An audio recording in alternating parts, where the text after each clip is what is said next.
అందరూ నిద్రించే ముందు నేనే మాటలైతే చెప్తున్నానో సమర్థ సద్గురు సాయినాథుడికి ఆ మాటలను మనం విన్నవించుకుందాం. ఓ సాయినాథ, ఈరోజు నేను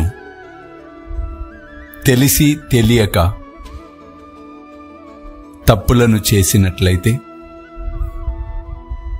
దయచేసి మన్నించి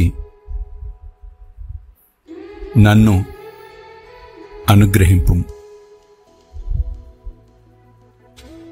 రేపటి రోజు ఎటువంటి ఇబ్బందులు కలగకుండా, ఎటువంటి తప్పులు చేయకుండా నన్ను కాపాడుము. నన్ను, నా కుటుంబమును